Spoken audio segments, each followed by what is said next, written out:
15 से 20 इंच की बरसात हुई है, ये कभी सोचने में भी नहीं था। कभी किसी ने सोचा भी नहीं कि ऐसी कोई बरसात गिरती है, जो कल सूरत वासियों ने देख ली।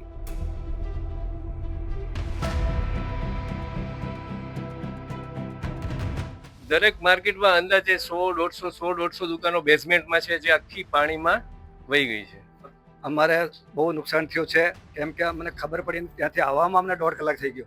અમે આવીને માલને હાચ્યો ત્યાં સુધી તો ઘણું બધું ગાદી, 1001 જેવી साड़ी, थैली, फोटा घणું બધું બગડી ગયું. हमारे मेजर नुकसान जैसे फर्नीचर का है और साड़ी का है। जो साड़ी जो डैमेज हुई है वो बिल्कुल बाहर जाए जैसी हो गई है। हमने अभी अभी फर्नीचर बनाया, 6 महीना करीबन हुआ है। पूरा फर्नीचर एकदम जीरो हो गया है।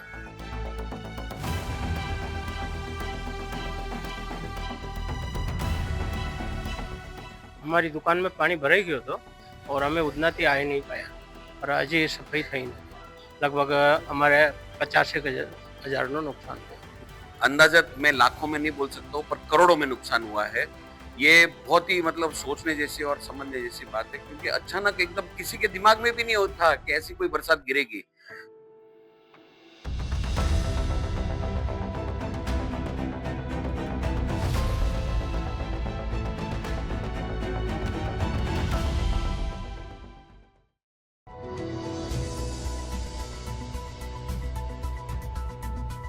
સુરતમાં માત્ર એક જ દિવસમાં વરસાદ એટલો પડ્યો છે કે આખું જાહેર જીવન અસ્તવ્યસ્ત થઈ ગયું છે। સાથે જ તે ટેક્સટાઇલ માર્કેટ સહિત દરેક ઇન્ડસ્ટ્રીને નુકસાન પહોંચ્યું છે।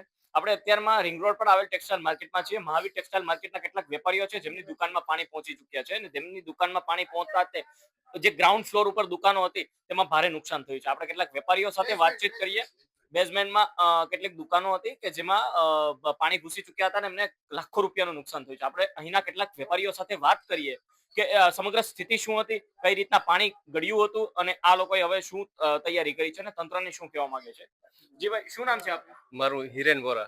હિરેનભાઈ, ગઈકાલે વરસાદ પડ્યો તો તેના કારણે અહીંયા જે પાણી ભરાય છે, શું કહેશો તમે અને તંત્રને શું કહેવા માંગો છો?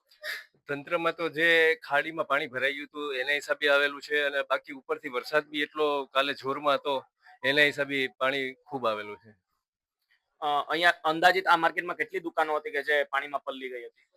દરેક માર્કેટમાં અંદાજે 100 150 દુકાનો બેઝમેન્ટમાં છે, જે આખી પાણીમાં વહી ગઈ છે.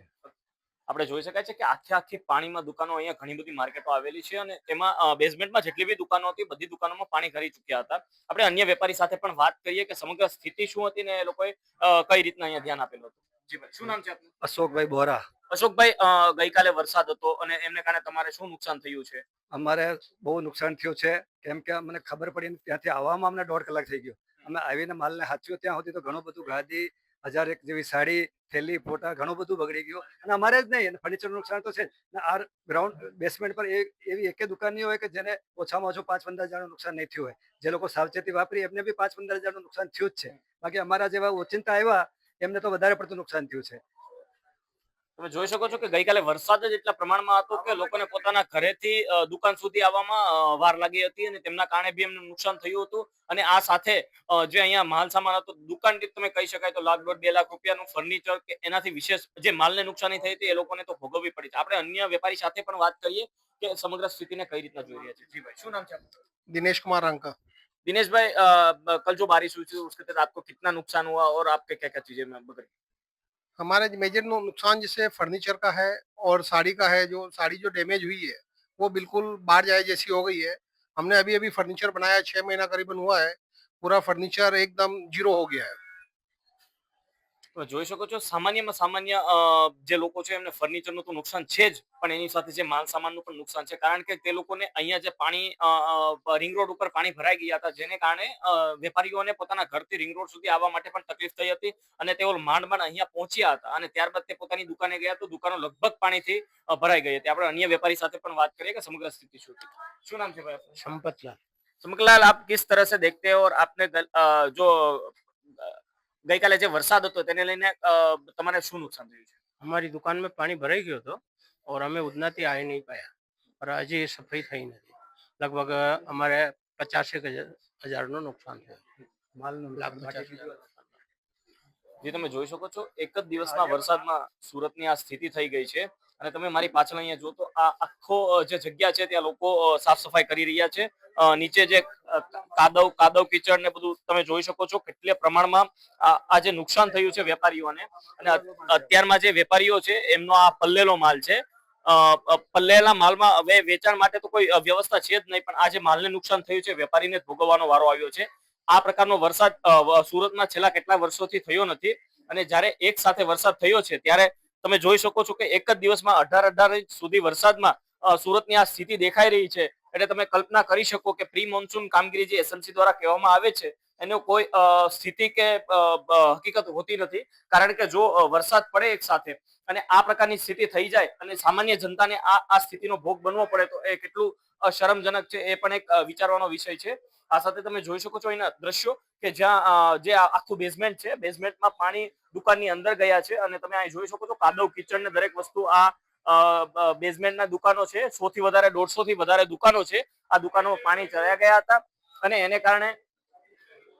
એને કારણે જે આ નુકસાન થયું છે વેપારીઓને અહીં 150 થી 200 જેટલા વેપારીઓની પોતાની દુકાનો છે ને આવી ઘણી બધી માર્કેટો રિંગ રોડ ઉપર આવેલી છે. અને તેને કારણે જે લોકોને નુકસાન થયું છે એ નુકસાન ખરેખર એટલે દુઃખનીય છે. એ લોકો પોતાની ચિંતા વ્યક્ત કરે છે કારણ કે અમુક લોકોનું ફર્નિચર તમે જોઈ શકો બધા લોકોનું અમુક નહીં પણ બધા લોકોનું ફર્નિચર એ બગડી ગયું હતું. તો આપણે મહાવીર ટેક્સટાઇલ માર્કેટમાં હતા. મહાવીર ટેક્સટાઇલ માર્કેટમાં જે નુકસાન થયું છે આવી ઘણી બધી માર્કેટો છે. માત્ર એક જ દિવસના વરસાદમાં સુરતને ભારે નુકસાન વેઠવાનો વારો આવ્યો છે. સુરતનો ટેક્સટાઇલ ઉદ્યોગ આખા વિશ્વમાં ફેમસ છે. આશરે 1.5 લાખ કરોડ જેટલો વાર્ષિક ટર્નઓવર ધરાવતો આ ઉદ્યોગને માત્ર એક જ દિવસમાં કોઈની નજર લાગી ગઈ હોય તેવું લાગી રહ્યું છે. એક જ દિવસના વરસાદમાં રિંગ રોડ ઉપર આવેલી તેમજ બોમ્બે માર્કેટ સહિત પુણાગામ વિસ્તારમાં આવેલી ટેક્સટાઇલ માર્કેટોના બેઝમેન્ટમાં પાણી ગયા હોવાથી ભારે નુકસાની થઈ છે.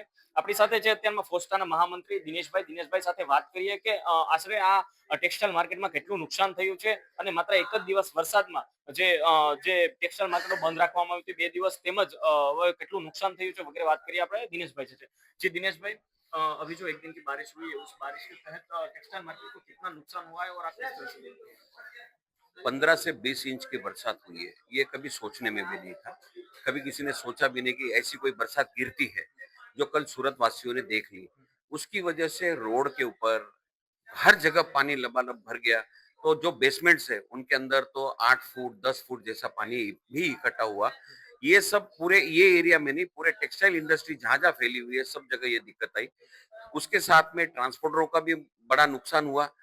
कारीगर जो हमारे काम करते हैं उनके एरिया में भी पानी का भाव रहने की वजह से ना वो घर से बाहर आ पाए, ना हम उनको घर पे ठीक से भेजने की जो व्यवस्था है वो बड़ी मुश्किल से हुई।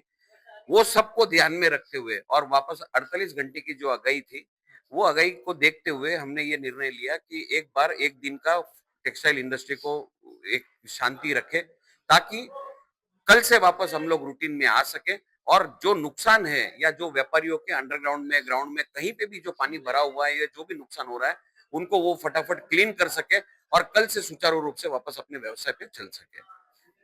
તો જોઈએ એ પ્રમાણે આપણે ફોસ્ટાના જે મહામંત્રી છે દિનેશભાઈ સાથે વાત કરી કે કયા પ્રકારનું નુકસાન હતું માત્ર એક દિવસમાં જે સ્થિતિ થઈ છે ટેક્સટાઇલ માર્કેટની. દિનેશભાઈ એ જણાવો કે અંદાજિત કેટલા કરોડનું નુકસાન 2 દિવસમાં થયું? अंदाजत मैं लाखों में नहीं बोल सकता हूँ पर करोड़ों में नुकसान हुआ है। ये बहुत ही मतलब सोचने जैसी और समझने जैसी बात है, क्योंकि अचानक एकदम किसी के दिमाग में भी नहीं होता कि ऐसी कोई बरसात गिरेगी। तो जो माल उठाना है लिफ्ट करना है, ये तो ऐसा तो है नहीं कि कंप्यूटर पीसी उठा लिया और अपना व्यापार कर लिया। यहाँ तो फिजिकल वाला काम है, तो इतना लेबर और ये सब चीज मिलने भी मुश्किल था। तो व्यापारियों से जो बनती कोशिश थी उन्होंने कोशिश जरूर की है, पर नुकसान बहुत लंबा हुआ है। જોયું એમ કરોડોમાં નુકસાન ટેક્સટાઇલ માર્કેટને ભોગવવાનો વારો આવ્યો છે. સુરતમાં માત્ર એક જ દિવસના વરસાદથી સમગ્ર સુરતમાં આવેલી તેમજ જ્યાં જ્યાં વિસ્તરેલી છે સુરતની આસપાસના વિસ્તારમાં ટેક્સટાઇલ માર્કેટો ત્યાં ભારે નુકસાની ભીતિ થઈ હતી અને ભારે નુકસાન વેઠવાનો વેપારીઓને વારો આવ્યો. લગભગ 1 થી 2 ના ગાળાની અંદર આપણી પાસે પાણી અંદર આવવાની સંભાવના હતી. તો એ હિસાબે આપણે 1 થી 2 ના ગાળામાં આપણે વેપારીઓને સૂચના આપી કે પાર્કિંગમાં પાછળના સાઈડથી આપણે ફ્લડ ગેટ હતા પણ ફ્લડ ગેટની ઉપરથી પાણી હવે આવવાની તૈયારી થઈ ગઈ હતી. જે ભાગરૂપે પાર્કિંગની અંદર કમસે કમ 500 થી 600 ફોર વ્હીલ કાઢો અને કમસે કમ 700 જેવી ટુ વ્હીલર અંદર રહી છે. તો આપણે વેપારીઓને એલાઉન્સ કરીને ગાડીઓ બી બહાર કાઢવાની કોશિશ કરી, એલાઉન્સ કરી દીધું, જેથી કરીને વેપારીઓ પોતાની ગાડી બહાર કાઢી શકે કારણ કે પાણી તો આખા સુરતની અંદર પાણી ભરાઈ ગયું હતું એવી પરિસ્થિતિ હતી કે એટલું ફાસ્ટ પાણી બી આવ્યું ને જે પાર્કિંગની અંદર પાણી ભરાયું એ પહેલા કમસે કમ બહાર 2 થી 3 ફૂટ પાણી આપણે રોકી રાખ્યું હતું કે જે અંદર પાણી આવવા નતું દીધું. ત્યાર પછી જે એની ઉપરથી પાણી આવ્યું એ કમસે કમ 3 થી 3 કલાકની અંદર આપણી પાસે માર્કેટ પાર્કિંગની બેઝમેન્ટની અંદર આપણી પાસે કમસે કમ 8 ફૂટ જેવું પાણી ભરાઈ ગયું હતું. અત્યારે એની કોમ્પિટિશન જોઈએ તો 2006માં થોડુંક વધારે જોયું હતું, કારણ કે 2006માં આનાથી થોડુંક વધારે હતું. જે ગોડાઉન બેઝમેન્ટ હતા એની ઉપર બી પાણી આવી ગયું હતું. એનાથી એટલું પાણી નથી કે જે 2006માં રેલ આવી હતું.